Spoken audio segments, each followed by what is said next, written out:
यं शैवाः समुपासते शिवीति ब्रह्मेति वेदान्तिनो बौद्धा बुद्धि इति प्रमाणपटवः कर्तेति नैयायिकाः अर्हन्नित्यथ जैनशासनरताः कर्मेति मीमांसकाः सोऽयं वो विदधातु वाञ्छितफलं त्रैलोक्यनाथो हरिः त्रैलोक्यनाथो हरिः। प्रिय छात्र, आज अपन कारक के अंतर्गत प्रसंगवश अकथित कर्म के संबंध में अपन चर्चा करेंगे। इसका प्रथम सूत्र है अकथितं च। अकथितं च, यहाँ पर कर्तुरीप्सितमं कर्म, इस सूत्र से कर्म की अनुवृत्ति आ रही है और कार के इस अधिकार सूत्र का प्रभाव विद्यमान है।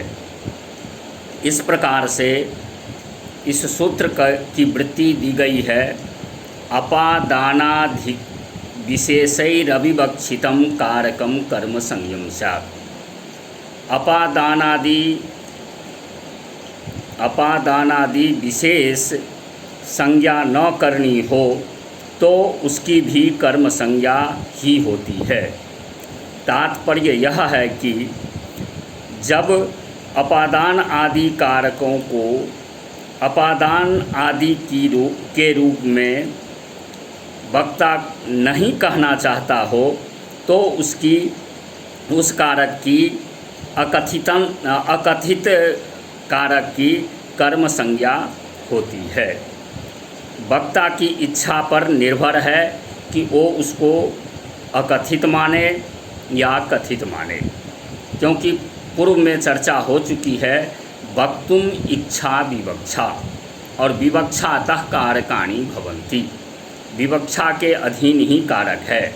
यदि वक्ता की इच्छा है अपादान इत्यादि विभक्ति करने की तो वहाँ पर अपादान संज्ञा होगी, और यदि वक्ता की विवक्षा अपादान संज्ञा नहीं करने की है तो उसकी कर्म संज्ञा इस सूत्र से होगी।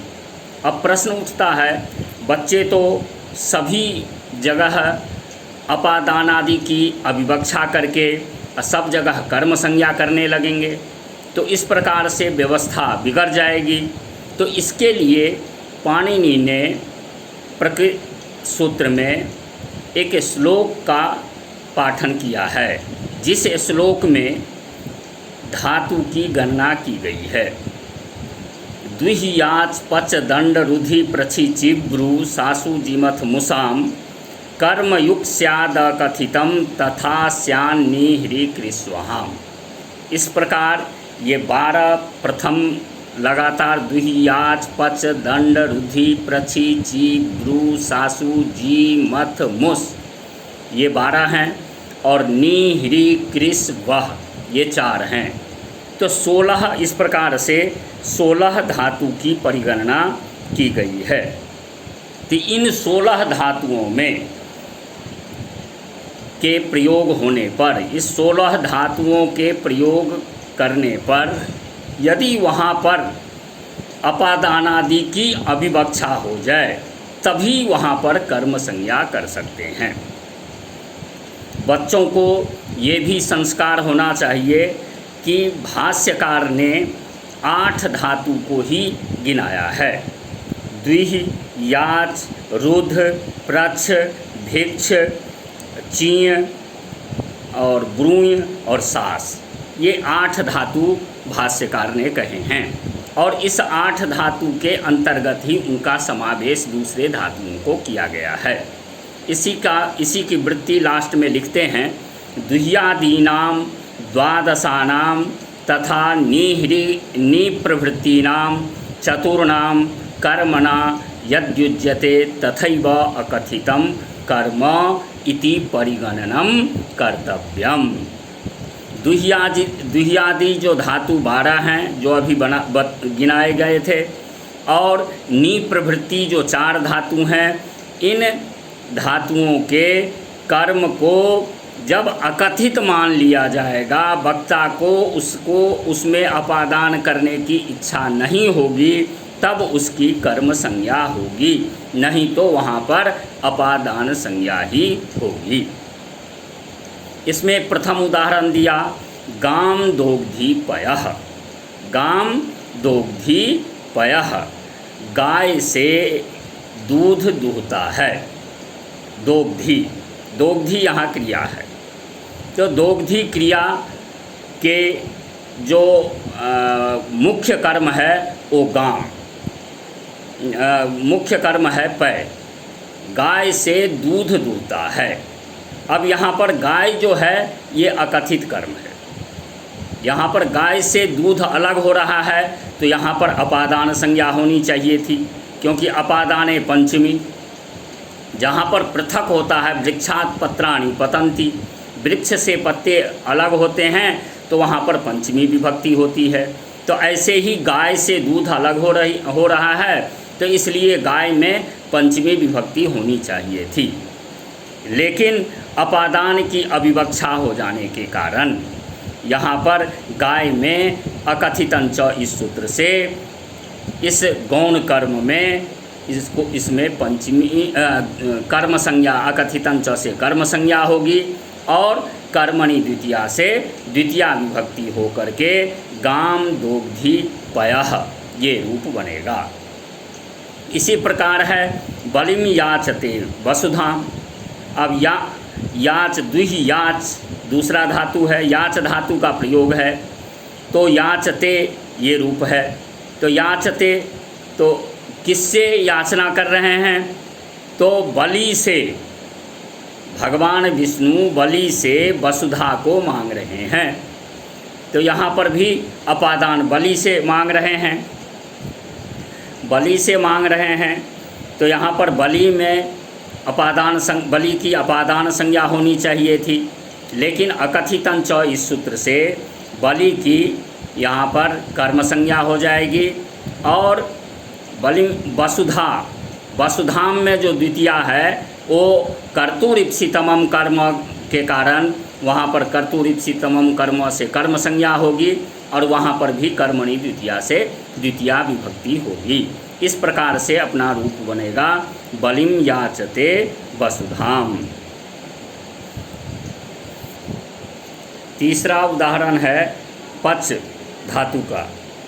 तंडुलान ओदनम पचती, चावलों से भात पकाता है। करण अर्थ में यहाँ तंडुल कर्म है।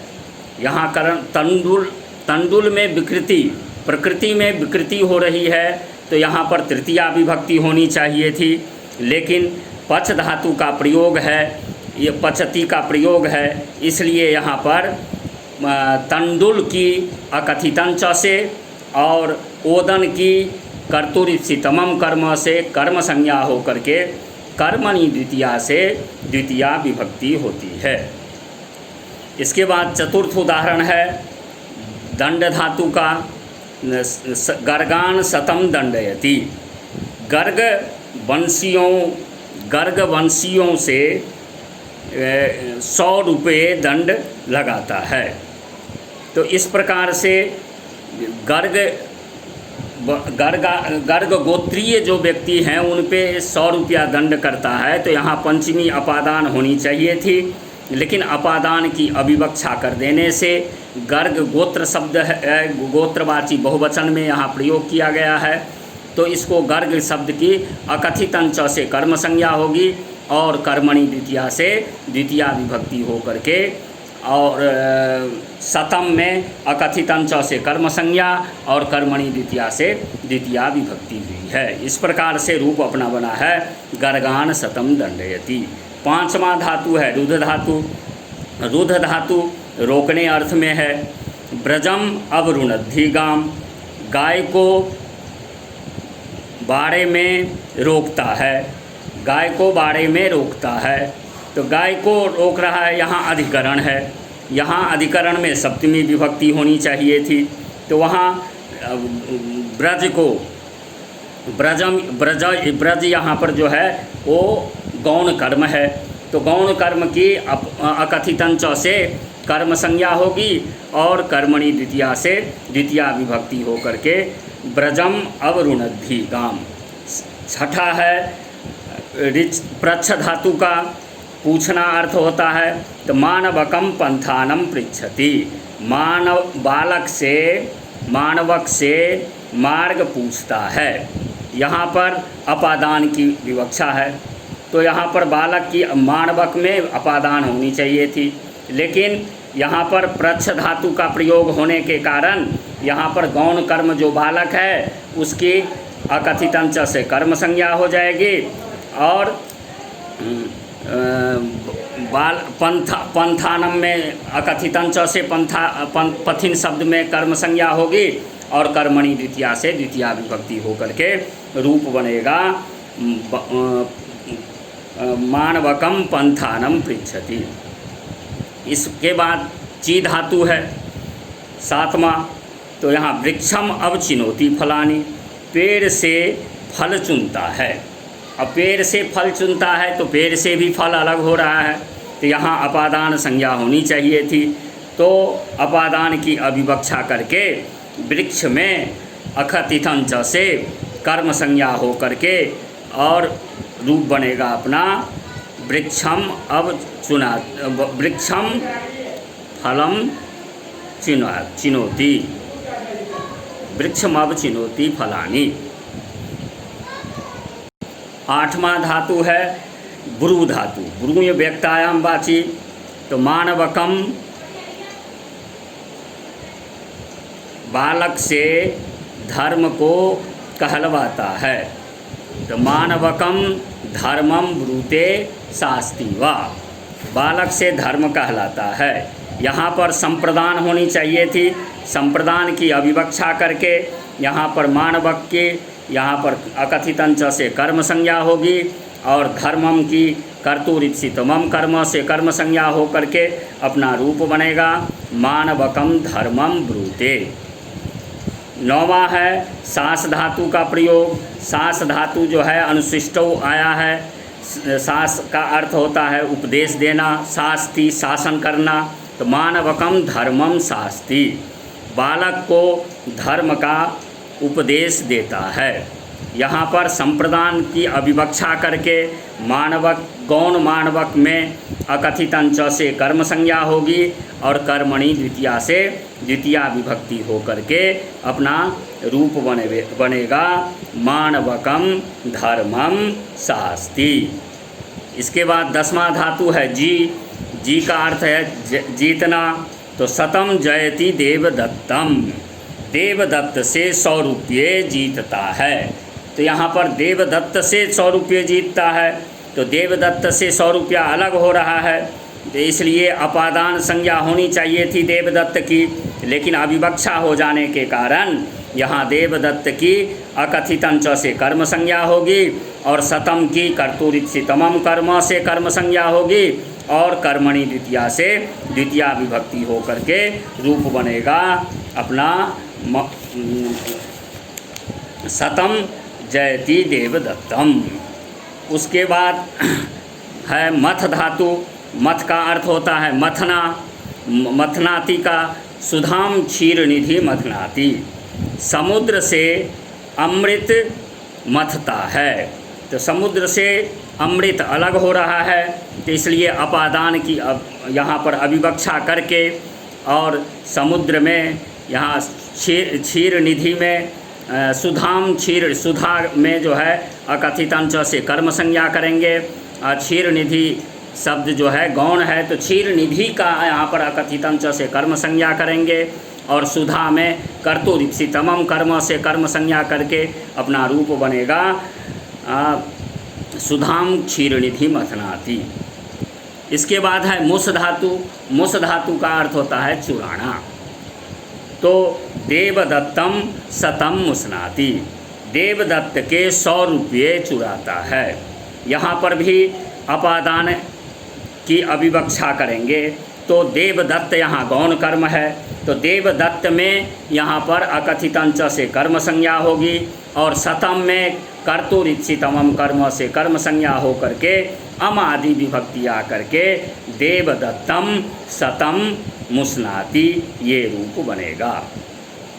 इसके बाद 13 से लेकर के 16 तक नी, ह्री, कृष, वह, इन तीनों को एक ही साथ दिया है। ग्रामम, अजाम, नयति, हरति, कर्षति, वहति वा। इन चारों धातुओं का लगभग एक ही अर्थ होता है। नयति माने ले जाता है, हरति माने हरण करके ले जाता है, वहति माने धोता है, और कर्षति माने खींचता है। तो इस प्रकार से ग्रामम, अजाम, नयति, हरति, कर्षति वा में यहाँ पर जो ग्रामम शब्द है वो गौण कर्म है। इस गौण कर्म में अकथितंच से कर्म संज्ञा होकर के कर्मणि द्वितीया से द्वितीया विभक्ति करके अपना रूप बनता है। ग्रामम, अजाम, नयति, हरति, कर्षति वा। जयतु भारतम, जयतु भारती।